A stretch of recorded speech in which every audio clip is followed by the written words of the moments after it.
ஓம் சரவண பவ. அன்பர்கள் அனைவருக்கும் வணக்கம். நான் ஆர்த்தி சொர்ணலட்சுமி பேசுகிறேன். இந்த பதிவு சித்திரை மாதம் நடைபெறவிருக்கும் பொதுவான பலனாக ராசி பலனாக காணவிருக்கிறோம். பலராக திருச்செந்தூரில் வீற்றிருக்கும் முருகப்பெருமானின் பொற்பாத கமலங்களையும் என் அன்னை வாராயின் தாழ் படிந்தும் என் குருநாதரை வணங்கியும் 12 ராசிக்கும் இந்த தமிழ் மாதத்தில் தமிழ் வருடத்தின் முதல் மாதமான சித்திரை திருநாள், சித்திரை பிறப்பு, இது அவள் ஒரு அற்புதமான ஆரம்பம் அப்படின்னு சொல்லலாம். இந்த மேஷத்தில் சூரியன் பிரவேசிப்பதையே நாம் சித்திரை மாதம் என்கிறோம். மீனத்திலிருந்து மேஷத்திற்கு பயிற்சி ஆவார். காலச்சக்கரத்தின் முதல் பாவம் ஆக்டிவேட் ஆகிடும். இந்த மாதம் காணப்படக்கூடிய கிரகங்கள் பார்த்திங்கன்னா, மேஷத்தில் சூரியன் குரு, கன்னியில் கேது பகவான், கும்பத்தில் சனி செவ்வாய், மீனத்தில் புதன் சுக்கிரன் ராகு. இந்த மாதம் சந்திரன் மிதுனத்தில் உதயமாகிறார்.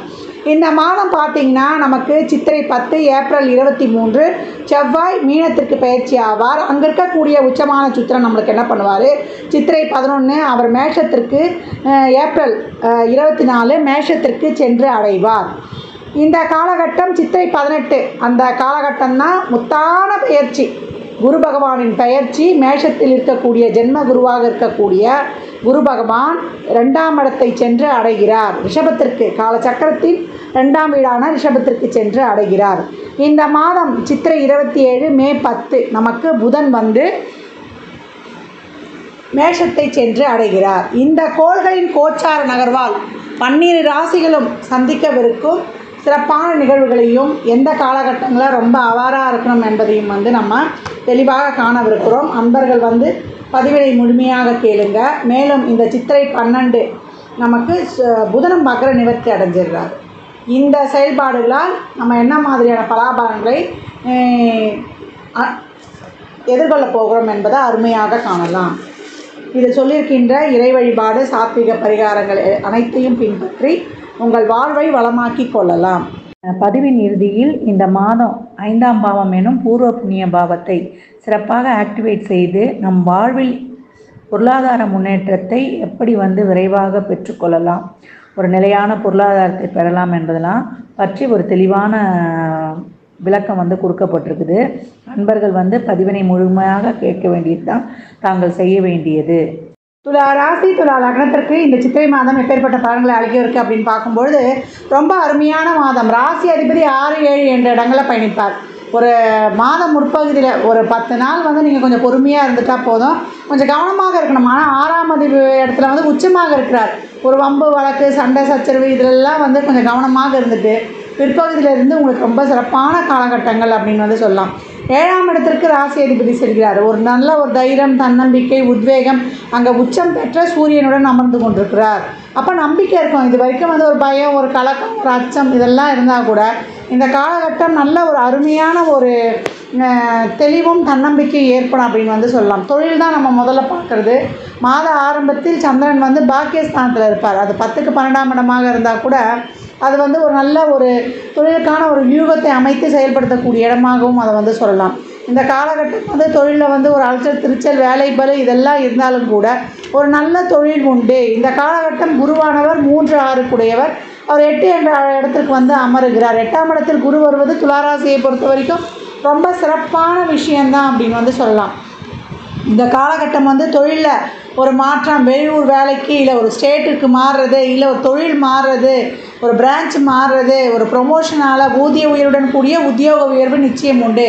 இதே இளைஞர்களுக்கு படித்த படிப்புக்கேற்ற வேலையெல்லாம் இல்லைன்னீங்கன்னா இந்த காலகட்டம் ரொம்ப அருமையாக கண்டிப்பாக கிடைக்கக்கூடிய வாய்ப்பு அப்படின்னு சொல்லியாச்சு.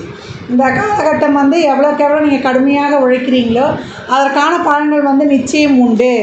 மாணவர்களுக்கு நல்ல ஒரு வெளிநாட்டு கல்வி, அதற்கான ஒரு பாஸ்போர்ட் விசாவில் இருக்கக்கூடிய சிக்கல்கள்லாம் நீங்கி உங்கள் கைக்கு கிடைக்கப்பெறுவது, அதே போல் ஒரு லோன் கிடைப்பது, நீங்கள் கேட்ட படிப்பு அதுக்கான ஒரு முயற்சிகள்லாம் இந்த காலகட்டம் ஒரு தடை தாமதங்களை தாண்டி உங்களுக்கு அதெல்லாம் ஒரு நல்ல ஒரு பெனிஃபிட்டாக கொடுக்கும். ஒரு ஹாஸ்டல் தங்கி படிப்பவர்களுக்கெல்லாம் இந்த காலகட்டம் ரொம்ப சிறப்பாகவே இருக்கும் அப்படின்னு சொல்லலாம். தொழில்காரக கிரகம் அவர் 4க்கும் 5க்கும் உடையவர். இந்த காலகட்டம் தொழிலால் ஒரு மேன்மை, தொழிலால் ஒரு சிறப்பு இதெல்லாம் ரொம்ப அருமையாகவே இருக்கும் அப்படின்னு சொல்லலாம். நல்ல தனலாபம் உண்டு. ஒரு மாற்றம் ஏற்படும். அந்த மாற்றம் உங்கள் வாழ்க்கையை ஒரு படி முன்னேற்றத்திற்கான ஒரு சிறந்த மாற்றமாக இருக்கும் அப்படின்னு காணலாம். திடீர் அதிர்ஷ்டம் இந்த காலகட்டம் இருக்கலாம். எப்பயோ செஞ்ச முயற்சிகள்லாம் இப்போ கை கொடுப்பது, அதே போல் ஒரு நல்ல முதலீடுகள் இப்போ இந்த காலகட்டம் ஒரு முதலீடு செய்து கொள்வது தங்கத்துலேயோ இடத்துலையோ இல்லை ஒரு ஃபிக்ஸடாக இருக்கிற மாதிரி செய்து கொள்வது ரொம்ப சிறப்பு. இது வரைக்கும் அந்த படிப்பில் ஏதாவது தடலாக இருந்து அரியர்ஸ்லாம் இருந்ததுன்னா இப்போ நல்லா முயற்சி பண்ணிங்கன்னா அதையெல்லாம் கிளியர் பண்ணிடலாம். அதே போல் ஒரு வீடு கட்ட ஒரு வீடு பாதியில் நின்று போச்சு அப்படின்றவங்களுக்குலாம் இப்போ அந்த பணிகளை முடித்து புதுமனை புகுவிழா நடத்துவதும் சுப காரிய தடைகள் நீங்கள் என்னம்மா 8க்கு குரு வந்துட்டார் எப்படிமா சுப காரியம் நடக்கின்ற அச்செல்லாம் கொள்ள வேண்டாம். ஏன்னா உங்களை பொறுத்த வரைக்குமே சுக்கிரன் வந்து 7க்கு நாம் வந்து ராசியை பார்த்து வலுப்படுத்தி கொண்டிருக்கிறார். 4 என்பதெல்லாம் வந்து நம்மளுடைய சுகஸ்தானங்கள் வலுப்படுவது. அப்போ ஒரு திருமணமோ 2ஆம் இடத்தை பார்ப்பதனால குடும்பத்தில் ஒரு உறுப்பினர் வருகை ஒரு குழந்தை பாக்கியமாவது இல்லை திருமணமாவது ஒரு சிலர் வந்து 2வது திருமணத்திற்காக முயற்சி செய்து கொண்டிருப்பார்கள். அதெல்லாம் அந்த காலகட்டம் வந்து ரொம்ப சிறப்பாக கிடைக்கும்லாம். கடன் கேட்பவர்களுக்கு அந்த வாங்குகிற கடன் அதற்கான தேவையை வந்து பூர்த்தி பண்ணோம் அப்படின்னு வந்து சொல்லலாம். இந்த காலகட்டம் வந்து ஒரு யார் வந்து உங்களுக்கு இவ்வளோ நாள் பிரச்சனை கொடுத்தாங்க ஒரு எதிர்ப்புகள்லாம் அந்த எதிராளிகள்லாம் இனம் கண்டு அவங்களெலாம் வந்து நாசூக்காக களையக்கூடிய காலகட்டம். ஒரு சிலருக்கு கடன் அடையும் ஒரு நோயெலாம் இருந்ததுன்னா அதற்கான ஒரு நல்ல மருத்துவ காலகட்டம் உண்டு அப்படின்னு சொல்லியாச்சு. இரவு நேர பயணங்கள்லையும் வண்டிகளில் போகும்போது கொஞ்சம் கவனம் தேவை. கோபத்தை குறைச்சி கொள்ளணும். நம்மளுக்கு வந்து நிறைய வெறுப்பு ஒரு மன அழுத்தம் டிப்ரெஷன் இதெல்லாம் இருந்து கொண்டே இருக்கும். அந்த கோபத்தை குறைத்து கொள்வதன் மூலமும் அதே போல் புளிப்பு காரம் எண்ணெய் போன்ற பொருட்களை வந்து உணவில் தவிர்த்து கொள்வதும் இந்த காலகட்டம் ரொம்ப சால சிறந்தது. வண்டியிலலாம் வந்து ரேஷ் டிரைவிங் செய்யாதீங்க. வண்டியெல்லாம் ரொம்ப ஸ்பீடாக ஓட்டுறது செய்கிறது ஸ்கிட் ஆகி சிராய்ப்பு காயங்கள்லாம் ஏற்படும். இந்த காலகட்டம் அனைத்து விஷயங்களையுமே பயணங்களில் கவனம் தேவை அப்படின்னு வந்து சொல்லியாச்சு. அதே போல் அத்திப்பழம் நிறைய கிடைச்சா வந்து உணவில் வந்து சேர்த்துக்கொள்ளுங்கள். ரத்தத்தை சுத்திகரிக்க செய்து கொள்வது ரொம்ப சிறப்பு. ரத்தத்தை வந்து பியூரிஃபை பண்ணிக்கணும். அது எப்படிமா பண்ணிக்கிறதுனா இந்த அத்திப்பழம் அதே போல் நிறைய உடற்பயிற்சி யோகா இதெல்லாம் வந்து பண்ணுங்கள். அது மனசை அமைதிப்படுத்தும். இதெல்லாம் செய்யும்பொழுது உடல் ஆரோக்கியம் மிக சிறப்பாக இருக்கும். துலா ராசி லக்னக்கார அன்பர்கள் எப்பயுமே வந்து உடல் ஆரோக்கியத்தில் ரொம்ப கவனமாக இருக்கணும். ஏன்னா அது சனி உச்சமாகிற ராசி. நோய்க்கு காரணமே சனி. நீண்ட நாள் இருக்கக்கூடிய ஒரு நோயை கொடுத்துரும். இந்த காலகட்டம் வந்து சொல்வாக்கு செல்வாக்கெல்லாம் ரொம்ப சிறப்பு பெறும் அப்படின்னு சொல்லலாம். வாக்கால் தொழில் செய்பவர்கள் கம்யூனிகேஷன் சார்ந்த துறையில் இருப்பவர்கள் கலைத்துறை அதே போல் விளையாட்டுத்துறையில் இருப்பவர்கள் அனைவருக்கும் இந்த மாதம் வந்து ரொம்ப சிறப்பு. மாத முற்பகுதியில் கொஞ்சம் கவனமாக இருந்து மாத பிற்பகுதியில் திறம்பட உங்களுடைய செயல்பாடுகளை செய்யும்பொழுது ரொம்ப நல்லாவே இருக்கும் அப்படின்னு வந்து சொல்லலாம். அனைத்து வகையிலையுமே இந்த காலகட்டம் அருமையான பலன்களை ராசி லக்னக்காரர்கள். இதுக்கு முன்னாடி எதுவும் வந்து எங்களுக்கு ஒரு சேமிப்பு இல்லை கையிருப்பு இல்லை பணத்தில் வந்து ரொம்ப பிரச்சனை அப்படியே மன உளைச்சலில் இருந்தவங்களுக்குலாம் இந்த காலகட்டம் ரொம்ப அருமையான ஒரு கிரக நகர்வுகள் அப்படின்னு சொல்லலாம். சிறப்பாக செயல்பட்டு ஊக்கமுடன் உழைத்து உங்களுடைய பலன்களை எட்டிப்பாக்கிக் கொள்ளுங்கள். கொஞ்சம் ஸ்ட்ரெஸ்ஸை மட்டும் கொஞ்சம் நீக்கிக்கோங்க. கோபம் குறைத்து கொள்ளுங்கள். இந்த மனம் சார்ந்த பிரச்சனைகளுக்கு நிறைய இறை வழிபாடுகள் தான் தேவை எல்லாருக்கும். ஆனால் ஏதோ மனதில் நெஞ்சுக்குழியில் ஒரு இனம் புரியாத கவலையும் பயமும் இருந்து கொண்டே இருக்கும். இதை நீக்குவதற்கு இறைவனுடைய வழிபாடுகள் தான் நமக்கு கை கொடுக்கும். இந்த காலகட்டம் வந்து சுப்பிரமணிய புஜங்கம் வந்து கேட்பது ரொம்ப அருமையான பலனை தரும். அது மட்டும் இல்லாமல் அபிராமி அந்தாதியில் வரக்கூடிய பாடல்களை ஓடவிட்டு கேட்பதும் அது செவி வழியை நம்ம உணரும்பொழுது நமக்கு அது வந்து ஒரு பூஸ்டப் ஆகவே இருக்கும். தீபம் ஏற்றி வழிபடுங்க. தீபம் எவ்வளோக்கு எவ்வளோ ஏற்றுங்களோ அதே போல் நிறைய நீர் மோர் இதெல்லாம் வந்து தானமாக கொடுக்கும்பொழுது உங்கள் செல்வ செழிப்பு செழுமையாக வளரும் அப்படின்னு சொல்லலாம். இந்த பலன்கள்லாம் கோள்களின் கோச்சார நகர் வைத்து சொல்லப்பட்டிருக்கு. உங்கள் சுய ஜாதகத்தில் இப்போ என்ன தசாபதி நடக்குது அது எதற்காக உங்களுக்கு ஊக்கப்படுத்துது அது திருமணம் குழந்தை பாக்கியத்திற்கா இல்லை பொருளாதார முன்னேற்றத்திற்கா என்பதெல்லாம் உங்கள் சுய ஜாதகத்தை ஆய்வு செய்வதன் மூலம் மட்டுமே நாம் தெள்ள தெளிவாக அறிந்து கொள்ள முடியும். சித்தர்களுடைய ஜீவசமாதி வழிபாடும் அதே போல் மகான்கள் வழிபாடும் வியாழக்கிழமை தோறும் தட்சிணாமூர்த்தியையும் குரு பகவானையும் நவகிரகத்தில் இருக்கக்கூடிய குரு பகவானையும் வழிபடும்போது 8ல் வரக்கூடிய குரு பகவான் அஷ்டம குரு உங்களுக்கு அதிர்ஷ்டத்தை மட்டுமே ஈட்டி தரும் அப்படின்னு சொன்னால் அது மிகையாகாது. ராசி லக்னக்கார அன்பர்கள் வாழ்நாள் முழுவதும் சிறப்பான பலனை அடைவதற்கு என் மனமார்ந்த வாழ்த்துக்களை தெரிவித்துக் கொள்கிறேன். சாத்விக பரிகாரமாக ஏழை எளியவருக்கு வறியவருக்கு உங்களால் இயன்ற முயன்ற உதவிகளை தாராளமாக செய்யுங்க. 12 ராசிக்காரர்களும் இந்த மாதம் வந்து ஒரு சிறப்பான செயல்பாடு பண்ணிக்கொள்ளலாம்.